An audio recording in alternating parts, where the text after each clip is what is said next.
Tingkatkan kualitas lingkungan hidup dan pengelolaan sumber daya alam. Dinas Lingkungan Hidup Kabupaten Nganjuk menggelar sosialisasi pembinaan pengelolaan lingkungan hidup kepada pemilik perusahaan di Nganjuk. Berjalan lancar dan memberikan manfaat kepada kita semua.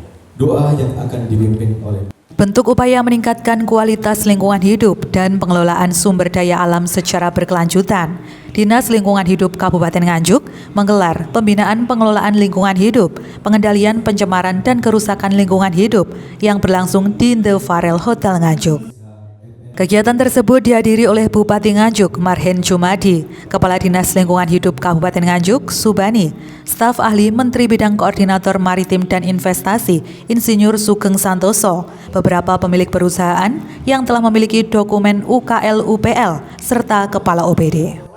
Tujuan digelarnya acara pembinaan pengelolaan lingkungan hidup ini adalah untuk mensosialisasikan peraturan-peraturan dan ketentuan perizinan di bidang lingkungan hidup, serta untuk memberikan pemahaman kepada semua masyarakat tentang pentingnya upaya pengendalian pencemaran air, udara, limbah B3, dan konservasi sumber daya alam.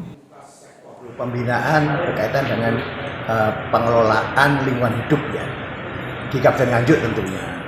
Banyak sekali lingkungan hidup harus kita kelola dengan baik. Karena apa? Prinsipnya sederhana. Kalau kita cinta pada alam, maka alam akan cinta pada kita. Begitu pula di Nganjuk.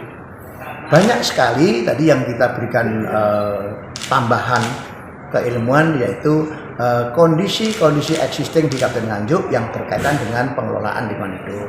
Contoh misalnya sampah. Bagaimana pengelolaan sampah itu juga harus berdampak. Dampaknya apa? Tentunya dampak yang positif.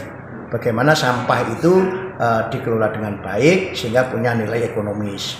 Contoh misalnya di Yona, bagaimana sampah dari logam itu dikelola dengan baik menjadi aksesoris, menjadi apa istilahnya tambahan-tambahan untuk aksesoris sepeda motor, terus kemudian souvenir misalnya bisa diambilkan dari bagaimana limbah logam itu dikelola dengan baik.